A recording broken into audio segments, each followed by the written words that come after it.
Mendoza. Here. Vice Chair Dixon. Here. Commissioner Palmano. Here. Okay, so announcements. These proceedings may be viewed on demand on the City of 29 Palms website at www.29palms.org. You may also live stream this meeting by going to the city's website, clicking on the meeting's agendas link. At this time, we'll have public comments. This is a time for the public to address the Planning Commission on issues with the jurisdiction, within the jurisdiction of the commission and are not on this agenda. All comments are to be directed to the chair of the commission and shall not consist of any personal attacks. Members of the public are expected to maintain a professional and courteous decorum during their comments. There's a time limitation of 3 minutes per person. If you haven't already done so, please fill out the name and address slips and bring them to the Planning Commission secretary. The Planning Commission is prohibited by the Brown Act or state law from taking action or discussing at length items not included on the printed agenda. Public comments on specific agenda items will be deferred until consideration of the item on the agenda.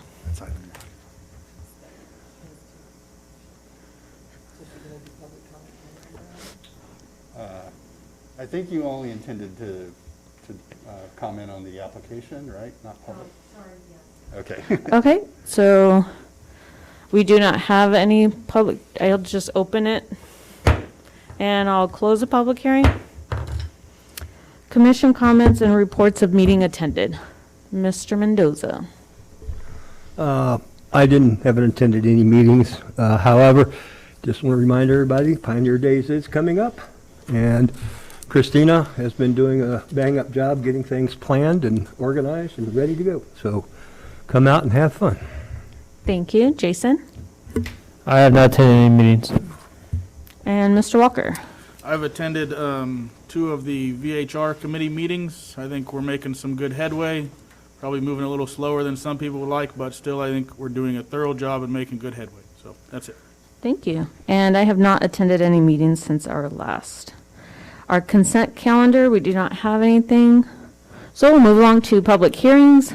Item number 1, which is PC 21-27, a conditional use permit and a finding of a public convenience or necessity for the addition of alcohol sales to an approved grocery outlet project.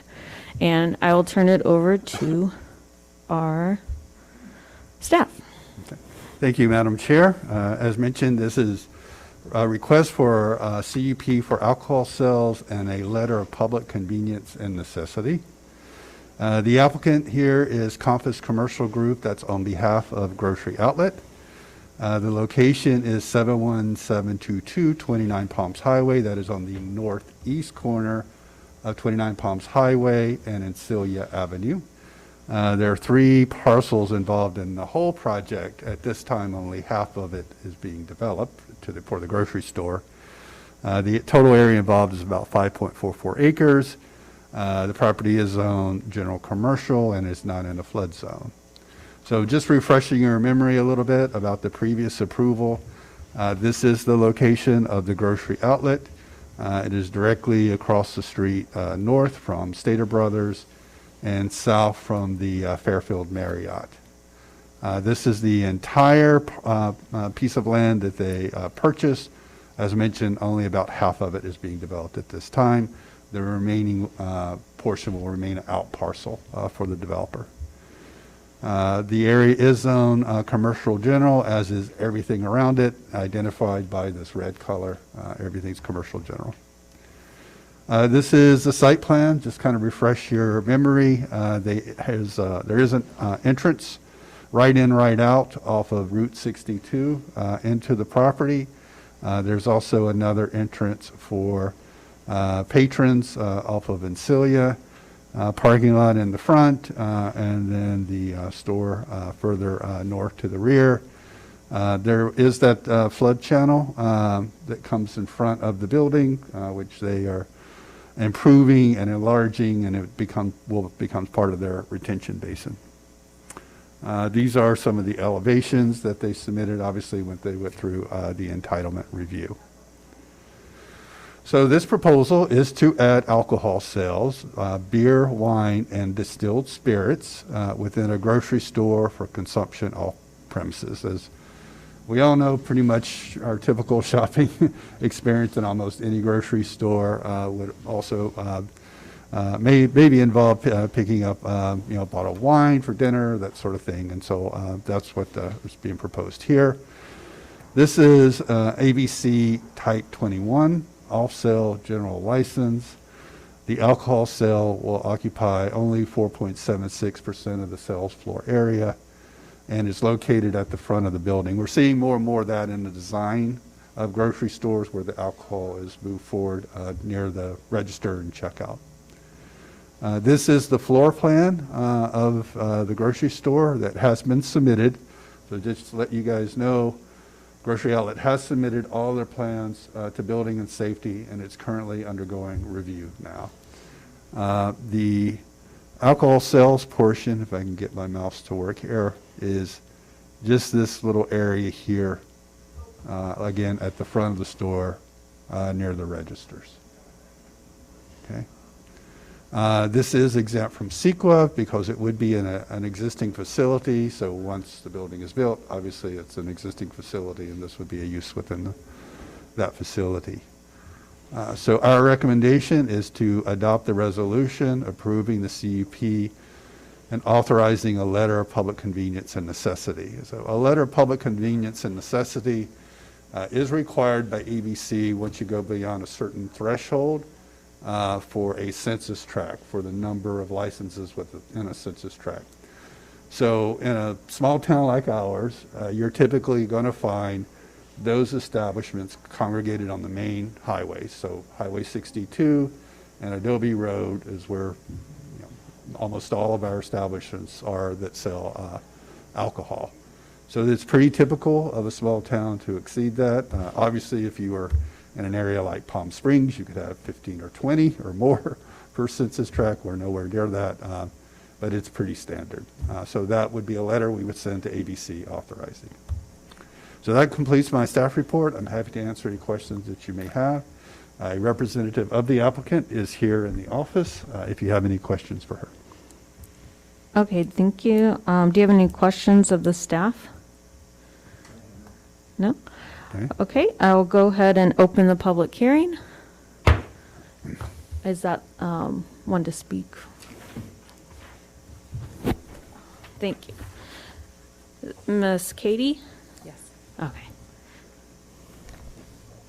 Thank you. I'm Katie Shard. I do represent Grocery Outlet. I handle their alcohol licensing throughout the state. We are fine with the conditions of approval, and I'm here really to answer any questions you may have. I think you're familiar with the project since it is already approved, but nonetheless, if you have any questions, just let me know. Any questions? I have one that's more for my own edification than anything to do with the CUP. I understand moving to the front. Is there also some way it's going to be additionally secured because we have a lot of grab and dash at other places? Well, what Grocery Outlet has found that by placing the alcohol in the front, and I think a lot of other retailers have discovered the same, is that there are more eyes on the product at the front of the store than at the back. So it is a purposeful design to have it there because the manager's office is nearby. Our monitors for all of the security cameras are being viewed in a very close location to where the alcohol is being displayed. And then you have the 5 check stands that are also immediately adjacent and provide eyes on it. So Grocery Outlet has found that the grab and dash is minimized by putting it in the front. It's a little contrary to what has been done in the past, but it actually works a lot better. Good. Okay. That's all I have. Thank you. Thanks. Any other questions? No, thank you for your comments. Thank you. Okay, having no other requests to speak, I'll go ahead and close the public hearing. And commissioners, let's discuss it. Any motion, second? I'm ready to make a motion that we make the necessary findings and approve the CUP for a letter of necessity and convenience. I have a motion. Do I have a second? I'll go ahead and second. I have a motion and a second. Roll call vote. Commissioner Mendoza? Aye. Commissioner Walker? Aye. Vice Chair Dixon? Aye. Chair Palmer? Aye. 4-0. 4-0 approved. Thank you. Okay, so we will move on to our second agenda. Oh, no, items to be referred to city council, discussion and potential action items. Let's do a resolution finding that the city's proposed acquisition of various properties in conjunction with downtown public parking and transit center improvements conforms to the general plan. That was fun to say. Let's turn it over to staff. It is quite a mouthful for a title here. So as mentioned, this is a finding that the city's proposed acquisition at this point of various properties in conjunction with the downtown public parking and transit center improvements conforms to the general plan.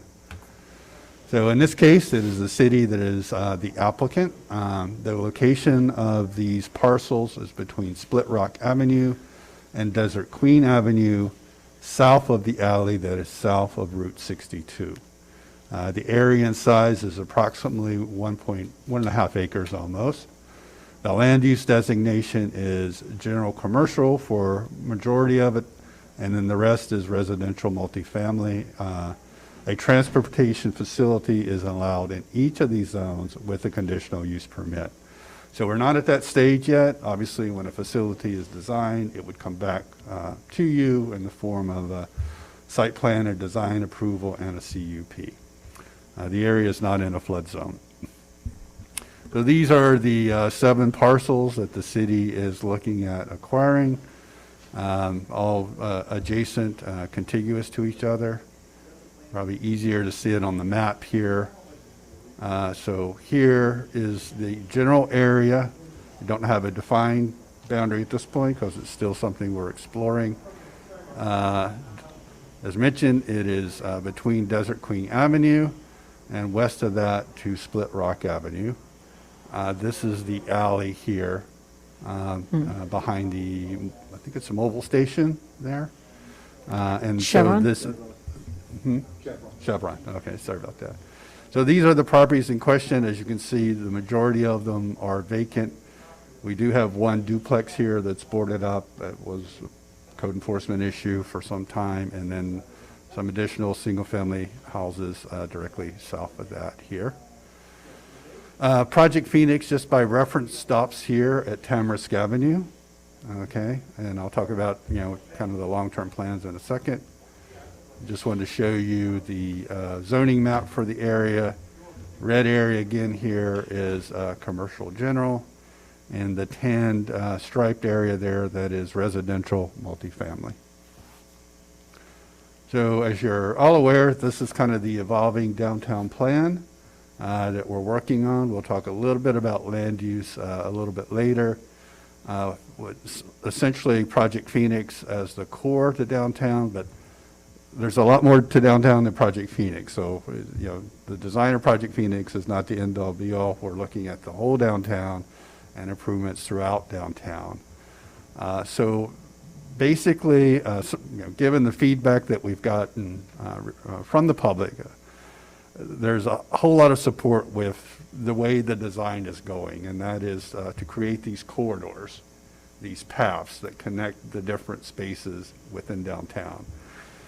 In fact, you'll see some of the results of the survey at the workshop coming up. And so that's kind of one of the impetuses behind the selection of this area for that potential site. The longer term plan would be ideally to extend the Paseo west of Tamarisk Avenue, and you continue it all the way to Split Rock as well. And then the transit center and public parking improvements would be able to link up to the Paseo, which then takes you to all the businesses, it takes you to the visitor center, it takes you to the community center. So you have all of these items linked together. So in examining general plan conformance, we obviously go back to our general plan and we look at our policies that we have. There were quite a few, but I pulled out the most salient points. I won't read each of these individually, but just kind of discuss the response. Under the circulation element, policy 6.1, the city has been working with MBTA on a location for this mass transit facility. So we've been in discussions with MBTA for about, a couple years now, off and on, depending on grant cycles and things like that. Policy 6.2, really the location being convenient to the residents and businesses. This proposed location of the project is centrally located to downtown. Downtown is centrally located to the city overall. It has reliable and convenient public transit now, so the location that we have is right adjacent to the transit line. Also, there are linkages to other forms of transportation, including the bike trail system, which will come down Split Rock Avenue, and it will connect to the sidewalk networks within downtown. Policy 6.4, encourage ride sharing for commuter purposes. So right now, obviously, the existing location of the transit center does not have those capabilities or facilities. It's just bus bays and some nice landscaping, very nice landscaping, but that's it. Kind of one of the many modes of the future is to be able to have a ride sharing or commuter lot, sometimes they call them kiss and rides kind of thing, where you just drop off your spouse as well. So that's kind of the vision here, is something that can support those activities as identified in the general plan. Also, policy 6.6, really having a transit center that is close to attractive and appropriate transit amenities. We feel that this location is ideally suited for that, mainly because of the paseo, being a landscaped and very wide multi-use path. I don't know if you guys have been down there recently, but the paseo is mostly poured at this point, so you can start to visualize what it looks like, how wide it is, all the activities it could support. Plaza, shade structures, and other streetscape amenities such as the benches, tables, and chairs, and waste receptacles. And also, policy 6.6 talks about technology. So it's like, okay, well, what kind of technology would you have for a bus? Well, it's coming with the future electrification of the buses, of public transit in general. There is the need for more space, particularly transformers and chargers. In this case, we would need to install what we call step-up transformers until Edison has made the improvements to the electrical network. We're still running 4 kV downtown, which is kind of an old system. When we underground everything, we plan for 12 kV, so a significant increase. But until we get there, we have to install step-up transformers that increase the power that can power the facilities. That's what we're doing in Project Phoenix at this point. So you need space for all of the type of new technology to make it work properly.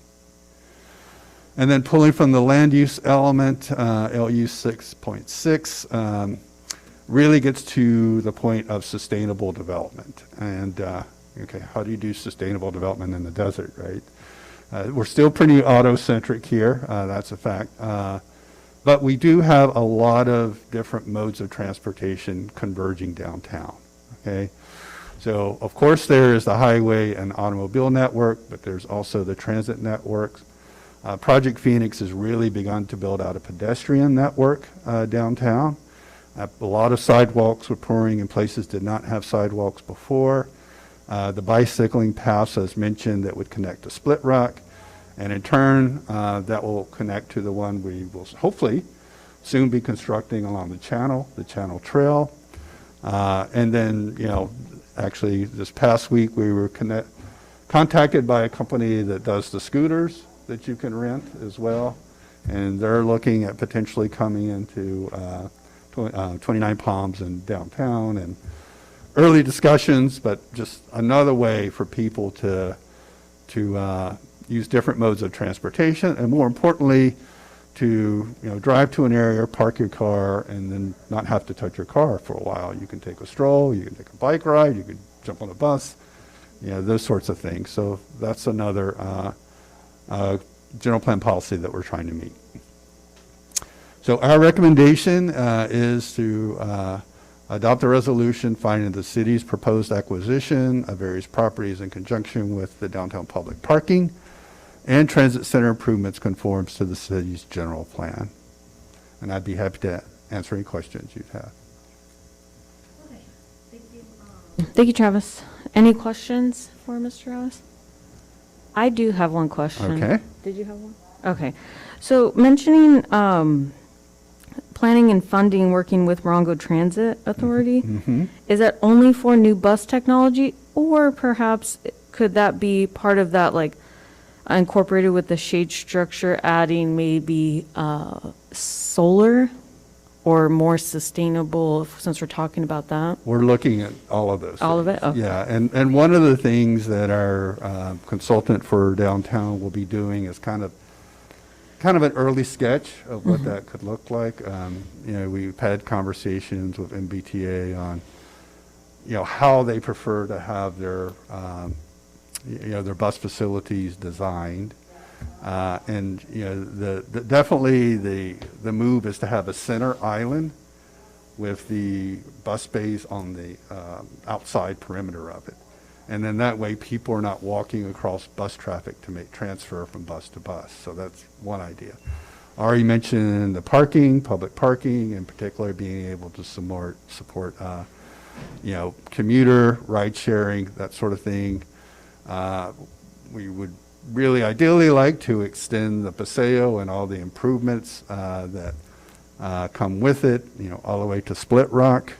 Our consultant has talked about doing more to enliven the Paseo there, with whether it be food trucks or food vendors or pop-up retail, those sorts of things. And of course, shade structures are part of it. So one potentially design we saw was you have a shade structure and the charging units actually come down from the shade structure and you charge that way rather than a unit sitting on the ground. Got it. So Okay. all things we're looking at and discussing. It's still really early, but that's part of what will be considered. Okay. That was my only question. And since this is more of a discussion, do you want me to, it says ask for public comments. Sure, yeah, as always. But open as a hearing versus, okay. So I'll go ahead and open the public hearing, seeing that we have nobody here for public comments. I do have a comment. Oh, perfect, come up here. Okay. It's not a public hearing, but we will definitely. But we'll hear public comments. All right, so Anita Petke, I'm a local resident. I have a wealth of experience in public transportation. I do have one question and relates to this project, which I totally support. And it's within my neighborhood, and of course, I will utilize it once it comes into play. Will there be restroom facilities? And I'd like to, I'm not expecting you to answer this question, but this will be a question to MBTA. When they start coming up with the plan, are they going to allow the residents to make comments as part of the plan? I just want to hear, will there be restroom facilities? What safety measures will be taken with the transients that will be hanging out in that area? Because I want to make sure that our community is kept clean, and I don't want people using, that area as restrooms in the back alleys. So that's my only concern. Other than that, I'm really looking forward to this project. Great job. Yeah, thank you for your comments. I'll go ahead and close the public hearing, bring it up here.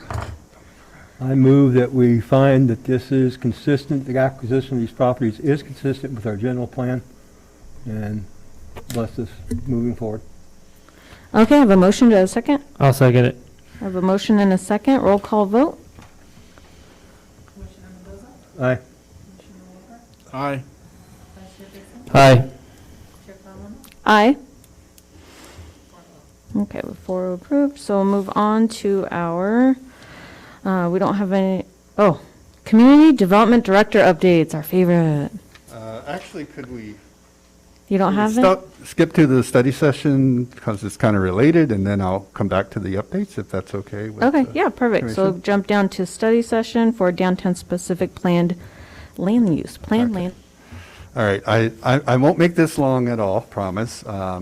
And that's because we will be having our second public workshop on the downtown plan next Wednesday, 5 p.m. at the Lucky Park Activity Center. And this is kind of our last big public workshop. Obviously, when the plan or parts of the plan come before you, we will have more public hearings. But this is kind of the big last forum to provide input into the plan. So we will present a lot of things at that meeting, mainly the results of the survey and what people said they wanted, especially given the alternatives.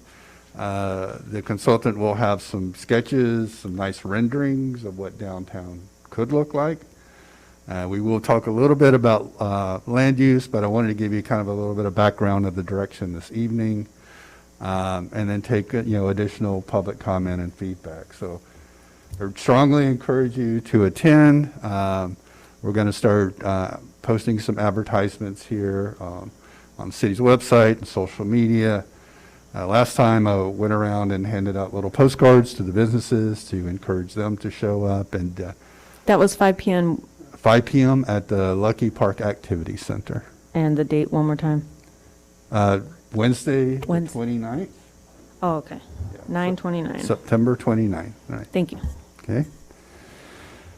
So just a little bit more on the land use, and you saw some of this if you went to the first workshop, and we presented it on the boards before when we had them here at our last study session. Right now, we're looking at essentially, well, first of all, start with what we have now. So there are 5 zones downtown presently. These are what we call Euclidean zones. So when the previous downtown plan was rescinded, it reverts back to Euclidean zoning. So they are general commercial, that's our general commercial zone, a commercial office, which was kind of used to make the transition, residential multifamily at 8 units per acre, and then some amount of high density residential at 20 units per acre, and then area zone designated public. We're trying to simplify that with the new downtown plan, with 4 distinct land use zones. One is called downtown traditional. Got some comments, feedback about whether that's a great name or not. I kind of like the name, but some people kind of misinterpret it.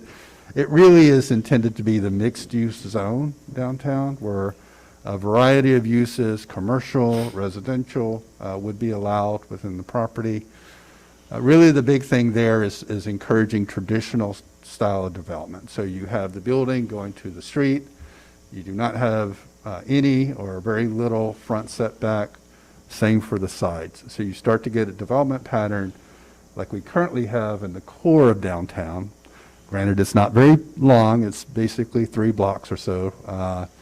But we're trying to encourage more of that. And certainly, when Project Phoenix was laid out as a planned development, that was the idea, that you have the buildings right adjacent to the street. So you enhance that walkability of downtown with not having a parking lot or a drive-through bay between the sidewalk and the structure.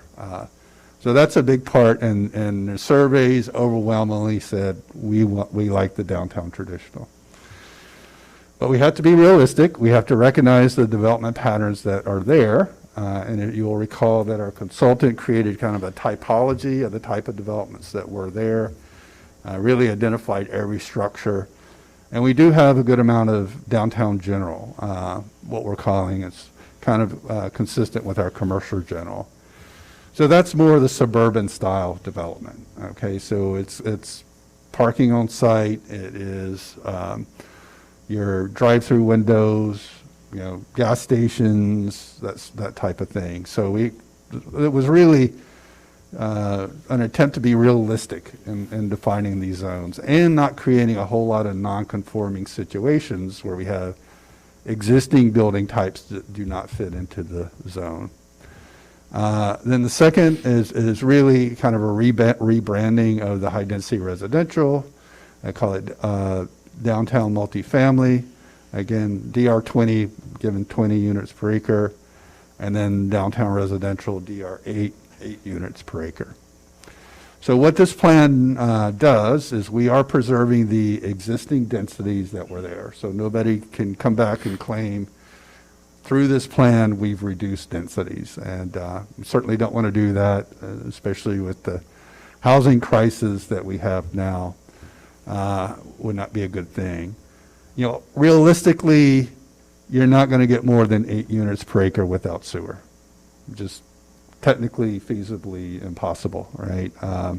Unless some kind of new technology comes along, which could happen, I guess. But without public sewer, it's really difficult to meet anything more than 8. The other thing this plan does is it incorporates specific plan number 2, and I have some maps here to kind of illustrate what that means. But I wanted to talk a little bit about the boundary. You'll probably recall, gosh, maybe a year and a half ago or so, we had a workshop, and we did discuss the boundary at that time. And so it has changed a little bit, and there's some rationale behind it that I wanted to explain. So what you see here in this map are, in green, all the existing specific plans, with the exception of specific plan 6, which was the old downtown specific plan. Okay, that's rescinded, but I wanted to keep the boundaries in there just to provide reference there. It's very similar to what we talked about before, whereas we would start on the west side here at Donnell Hill, and essentially it follows that previous boundary that we had discussed. It continues eastward till we get to what was the old downtown specific plan. We maintained or continued to include this area. There was a little half block by 4 block area that was kind of in between the two specific plans. So it didn't make a lot of sense, frankly, because you would have specific plan and you would have Euclidean zoning and then you'd have specific plan again. So this basically incorporates that area and takes the specific plan all the way to Cactus Drive.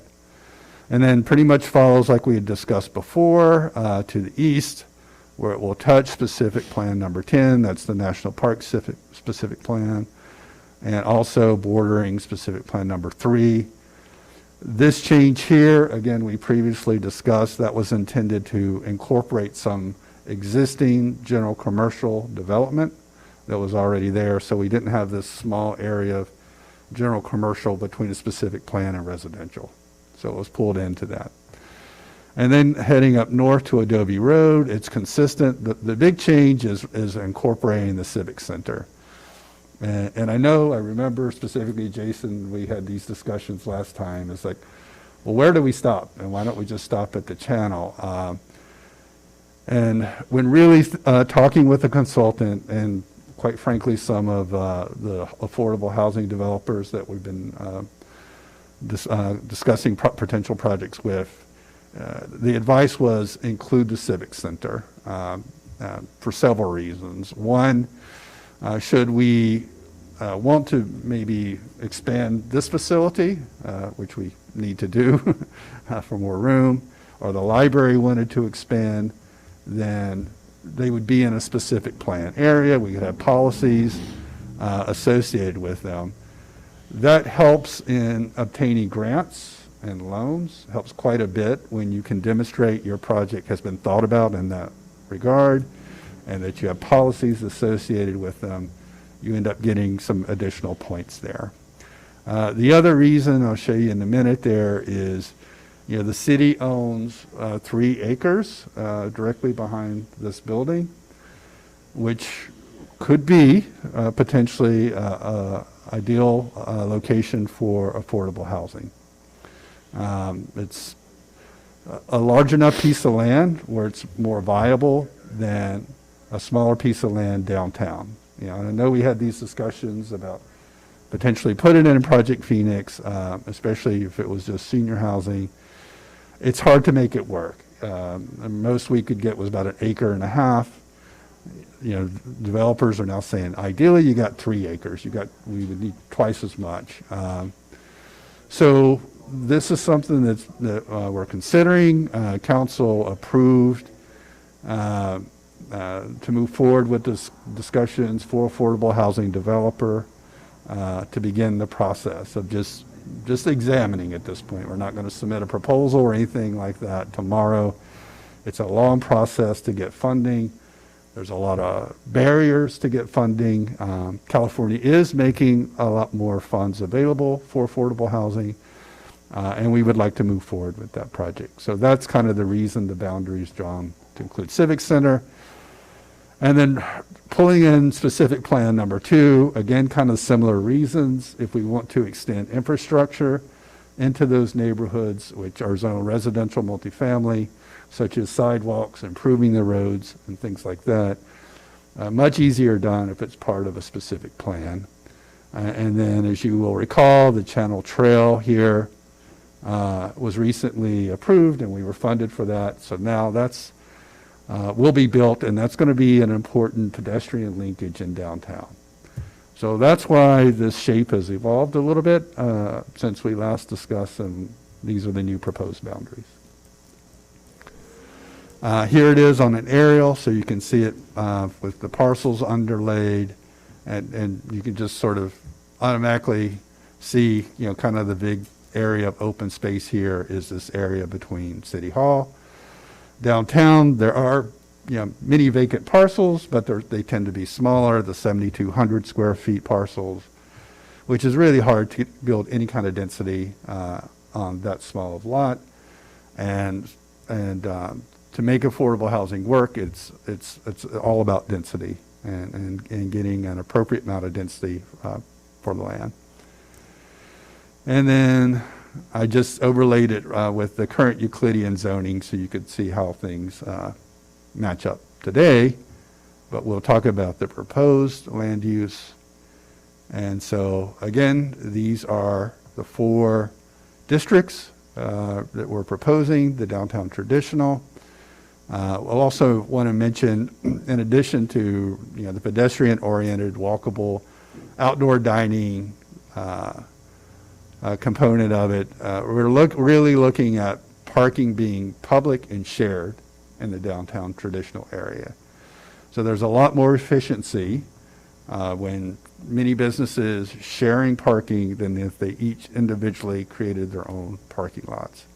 And we see that right now on bold display in Project Phoenix. We're able to get a lot more spaces and do landscaping and have room left over for landscaping. So that's the ideal, is that in this downtown traditional development, you will not be required to provide on-site parking. You'll have parking available in the public lots or on the streets. And we will be increasing street parking, parallel parking, because as the streets are built out, in most cases they're widened, so we're allowed to get that parallel parking space, and then the sidewalk and curb and gutter form that edge.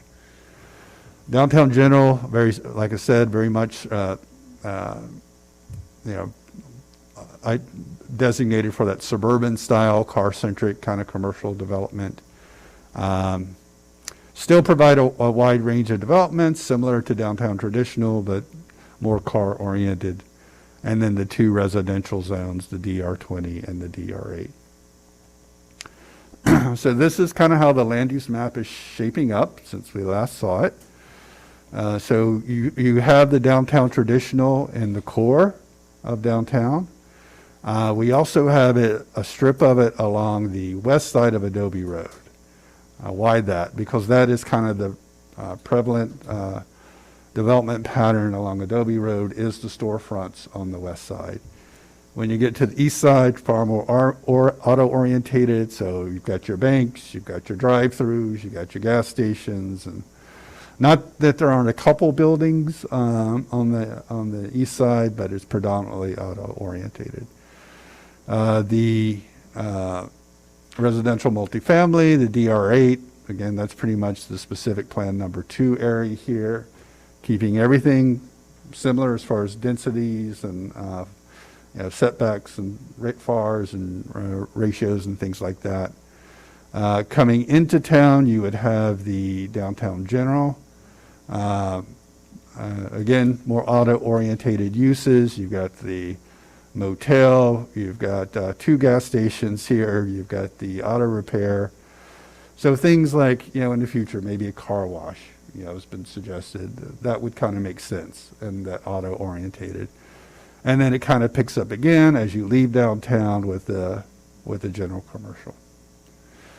So that's kind of where we're at now. Like I say, I strongly encourage you to come to the workshop next Wednesday.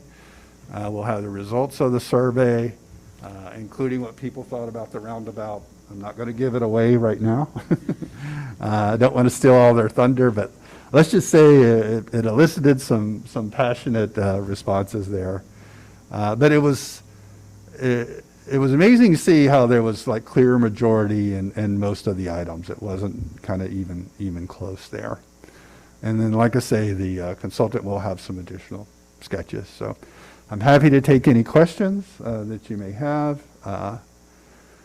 One thing that I know was an issue before, having to do with, having drive-throughs in downtown traditional or the zoning was, that was one of the reasons why the old plan was rescinded, because it would not permit something like a Starbucks, which has been amazingly successful.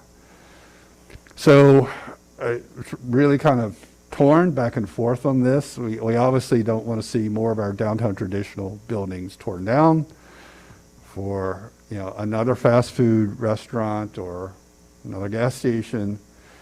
But at the same time, how do we accommodate the potential? And one option may be allow it in downtown traditional with a CUP.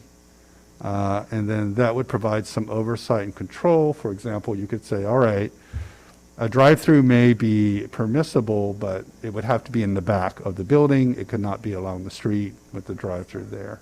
It's kind of a compromise stance, if you say.